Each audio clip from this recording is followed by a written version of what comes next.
Баршаларыңызға қайырлы күн. Слайдо сайты арқылы әртүрлі викторина, сұрақ жауап тапсырмаларын құрастыруда көрсететін боламын. Ол үшін Google'дың іздеу жолағына слайдо деп жазасыздар, іздейміз, және бірінші шыққан сайтқа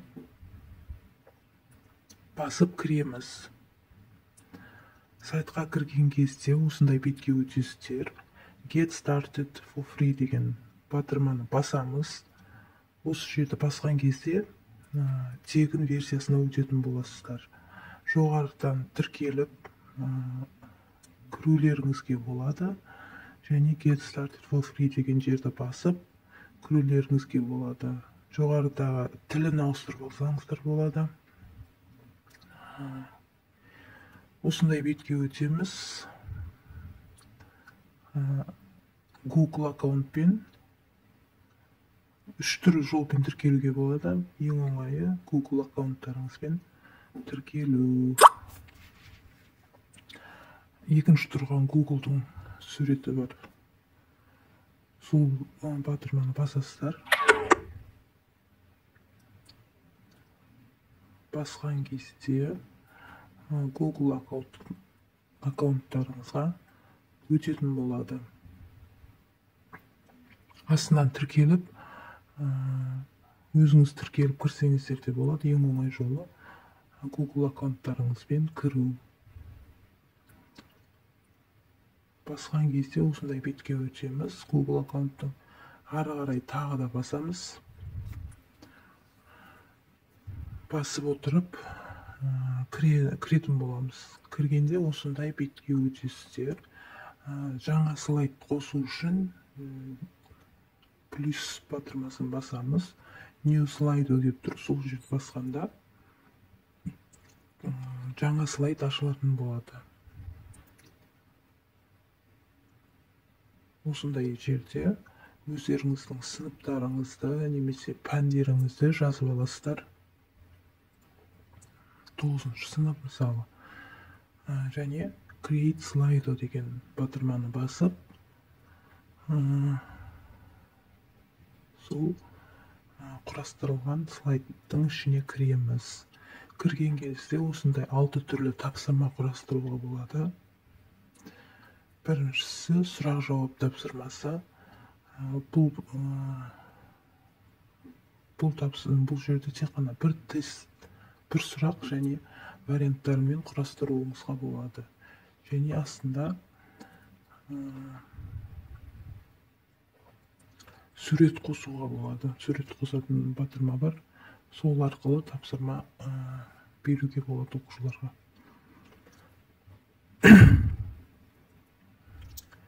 Мысалы, тест алып аламыз. Кез келген пәннің тестін алып, немесе өздеріңіздің пәндеріңіздің тест сұрақтарыңызды немесе тапсырмаларыңызды алдын ала дайындап қоясыздар. Және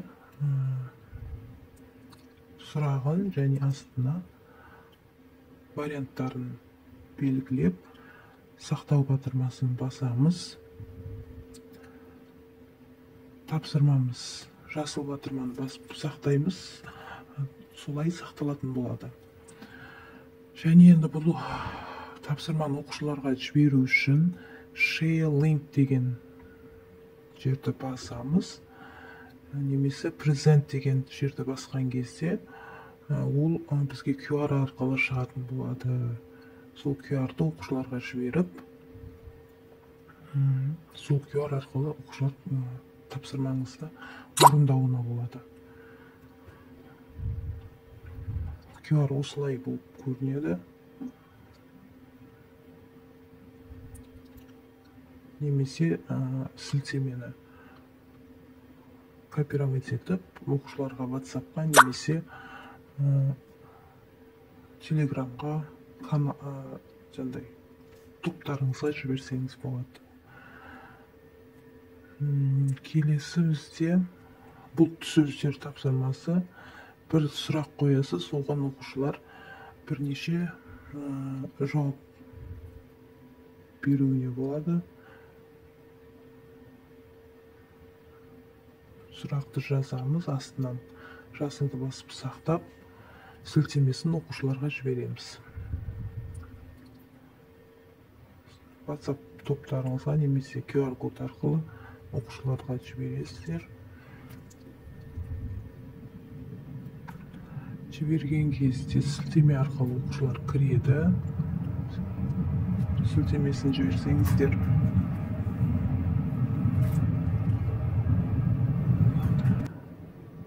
сілтемені жібергеннен кейін оқушылар осындай бетке өтетін болады. Жауаптарын енгізеді. Бір немесе бірнеше жауап енгізе беруіне болады. Ол жазған жауаптары терезеге түсетін болады. Қаншалықты көп сөз жазса, соншалықты терезеде сөздер көбейе беретін болады.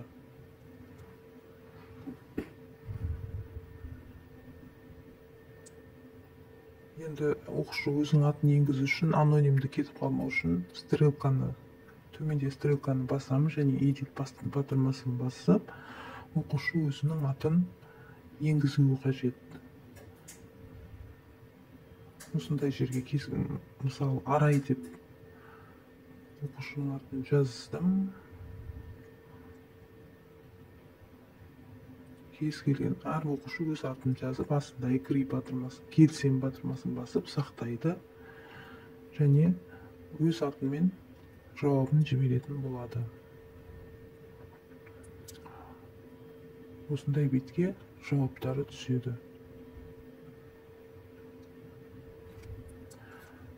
Жауаптарды қаншалықты көп енгізген сайын терезе соншалықты терезеде көп жауаптар пайда болатын болады.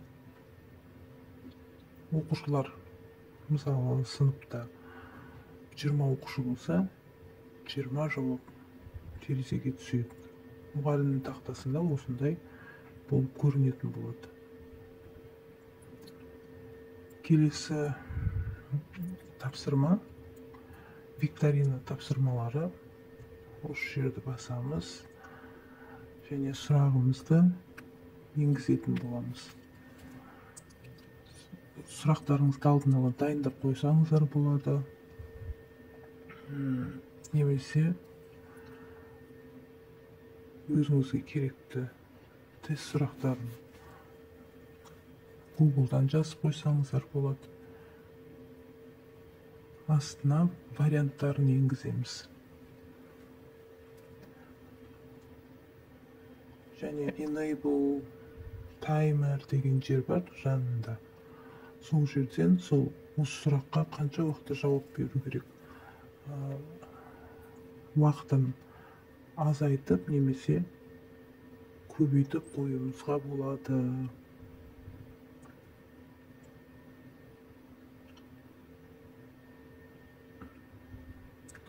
Келесі сақтамас бұрын, тапсырманы сақтамас бұрын осы жерде дұрыс жауабымызды белгілеп аламыз. Оқушылар жауап бергенде дұрыс жауапты көрсететін болады. Қате жауап берген жағдайда дұрыс жауабы шығатын болады. Сақтаймыз және сілтемесін оқушыларға жібереміз. Ол үшін жоғарыда 3 нүкте бар. Сол жерді басқанда share деген бөлісу батырмасын басып, оқушыларға жібере беретін боламыз.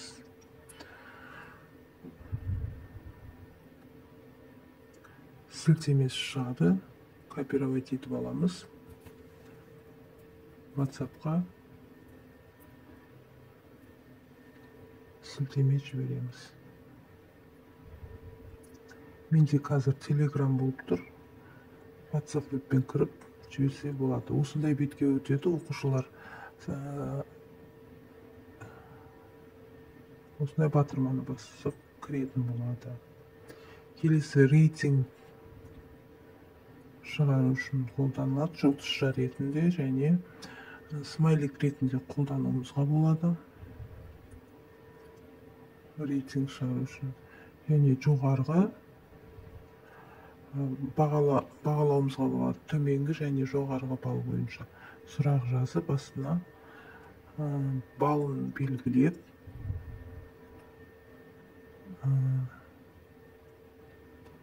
сұрағыңызды сақтап оқушыларға жіберетін боласыздар. Немесе кері байланыс үшін, рефлексия үшін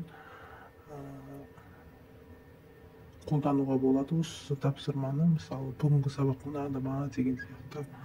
Ал оқушылар осыған смайликті басу арқылы өзінің сабақтағы көңіл күйін белгілейтін болады.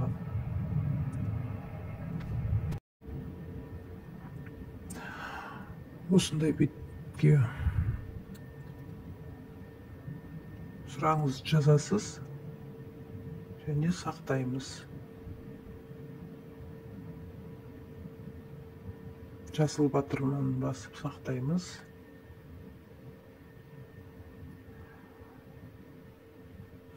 Смайликтерді көбейтіп немесе азайтып қоюыңызға болады. Плюс және минус батырмасы тұрады, соны басу арқылы азайтып немесе көбейтуіңізге болады. Оқушыларға бөліскен кезде осындай бетке өтеміз. Оқушы өзінің сабақтағы көңіл күйін кез келген смайликті басып жіберуіне болады. Осылай басқан кезде мұғалімнің тақтасына рейтинг сияқты көрсететін болады. Осы арқылы мұғалім қанша оқушының қандай көңіл күйде отырғанын, немесе сабақта қандай көңіл күйде болғанын көре алады. Осылай көрсететін болады мұғалім тақтасынан. Мен енді бір оқушының атынан жазып отырғандықтан осыны біреу көрсетіп тұр. Көп оқушының атынан көп оқушы белгілейтін болса, кәдімгі рейтинг сияқты көрінетін болады.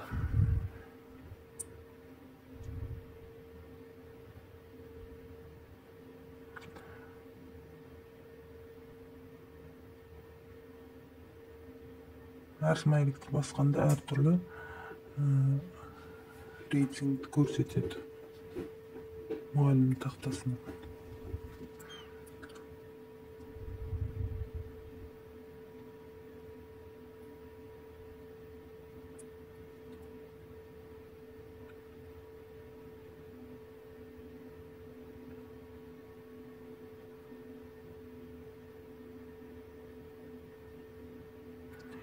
Келесі тапсырманы қосу үшін бізде қосылмайды, өйткені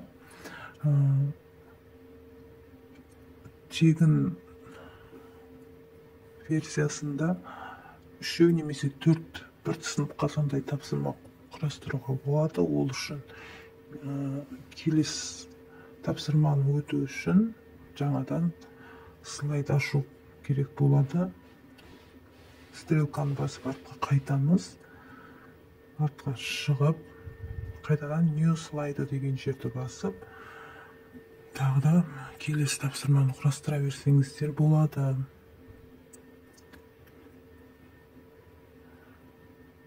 Сынып немесе пәніңізді жазып аласыз және сақтаймыз. Сақтаған кезде тағы да 6 тапсырмалық бетке өтеміз. Және келесі тапсырма open text дегеніміз. Сұрақ құрастырасыз. Мұғалім сұрақ құрастырады. Астына оқушылар текст ретінде өздерінің жауаптарын жаза беретін болады. Сұрақты жазып аламыз және сақтаймыз.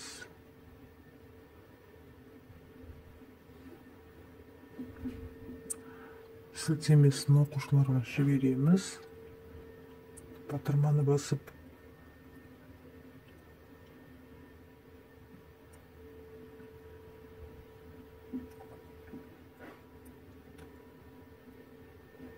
сілтеме арқылы оқушылар кіргенде осындай бетке өтеді. Астына кез келген сұраққа қанша көп жауап берсе де оқушы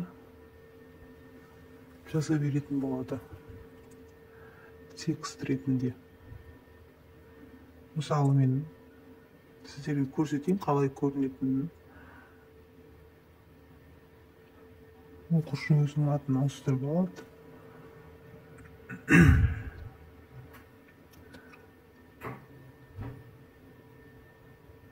Оқушының атын жазамыз. Астында галочканы басып сақтаймыз.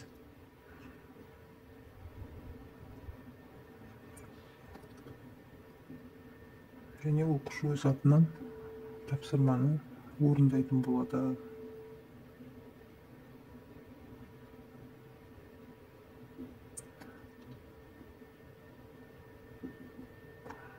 Оқушы тапсырманы орындаған кезде мұғалімге осылай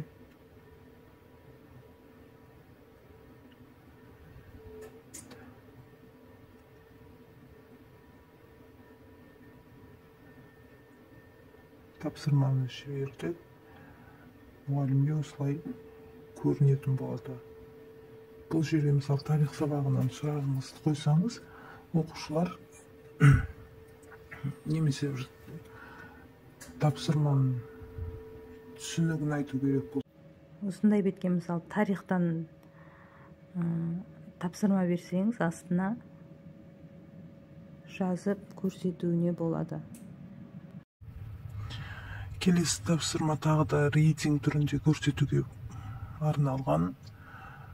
Ол үшін сұрағымызды енгізіп аламыз. Осындай жерге сұрақ жазамыз.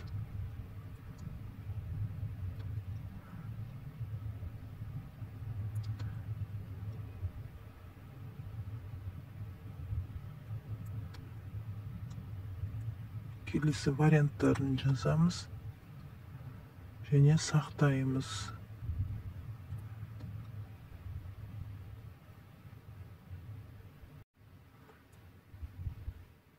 Сілтемесін оқушыларға жібереміз. Осындай рейтинг сияқты мұғалім тақтасынан көрінетін болады. Сілтемені жібереміз немесе презент дегенді басып QR арқылы оқушылар кіретін болады.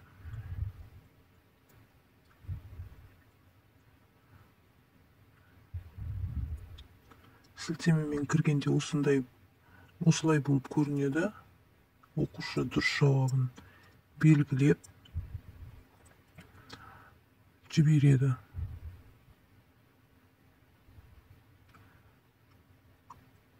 Оқушылар қай жауапты көп таңдаса, сол көбірек ұпай жинайтын болады сол жауап. Осылай көрінеді. Мұғалім тақтасынан осындай рейтинг ретінде көрінетін болады. Енді осы тапсырмаларды мысалы дұрыс енгізбей қойған жағдайда редактировать етуге болады. Ол үшін жанындағы тапсырманың жанындағы 3 нүктені басамыз. Және эдиттен бірінші шыққан қаламның белгішесін басып редактировать ете береміз. Дұрыс емес жерімізді түзетуімізге болады.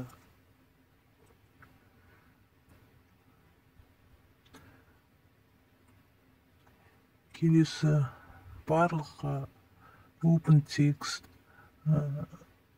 осы тапсырмаларда тек қана бір тапсырма, бір сұрақ жауап құрастыруға болады. Ал викторина тапсырмасында астында add question деген батырма бар, плюсик. Сол жерді басып, бірнеше сұрақ жауап құрастырып жасауымызға болады.